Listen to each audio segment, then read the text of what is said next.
Hi guys, this is Dr. Lassane coming back to you with some more helpful hints about LSSL 5385, the Young Adult Literature class for the summer of 2019. I've given you some tips here and some notes, and I just want to go through them so I'm sure that you've seen them and you understand them. As always, if there's some question or concern you have, let me know.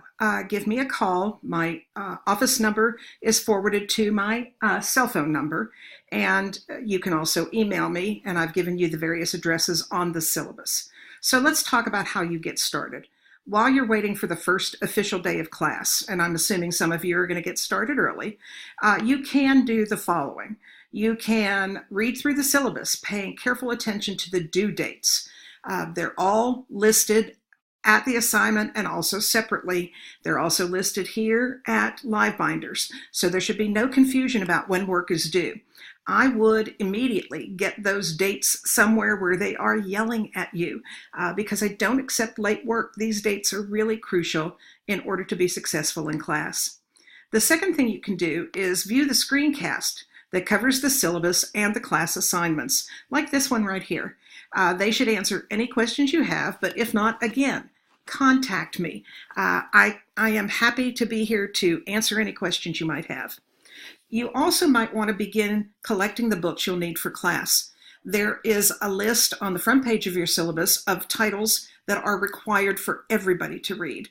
Then there are other requirements that give you choice. Some choice has to do with the author, like read a book by Andrew Smith or A.S. King. Other choices refer to lists. Read a great graphic novels for teen. I suggest you make a spreadsheet, or if you're more comfortable with a list or a chart, and mark off the requirements, the name of the book and the requirement as you gather them, so you know that you have met all those requirements by the end of the semester. You can also start by reading the textbook. The requirements for the textbook are here and at Blackboard in terms of what you do after you read them. The textbook is up at a Google Doc, and I have shared that. You can see under the textbook link right here that I have shared the link to the textbook with you. Now let me skip down a little. Here we go. Read the required number of books. There's no set order for reading the books, but you will be asked to note the requirement that each book meets. And again, what you have to do for that particular assignment is here. It's under assignments. There's also a screencast that will help you. A couple important notes in addition to these suggestions. There are no do-overs in class. So if you get something wrong, you just have to accept the consequences of that. I feel that the directions I'm giving you and the screencast contain sufficient explanations. In some cases, they provide you with examples as well. If the URL you provide to me for each assignment does not take me directly to that page on your blog, the assignment will receive 0 points. Also, if I'm asked to get permission to view the assignment because it's at Google or someplace that's locked down except for you, you will get no points for the assignment. The thing I suggest is to ask a friend to try out your URL and make sure it goes where you think it should be going.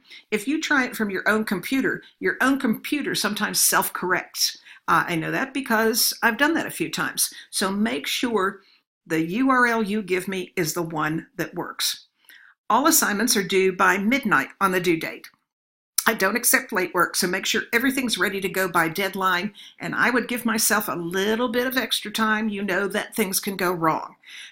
There are, again, few times that I will take an exception, and that is if somebody gets in touch with me before the due date and has extenuating circumstances.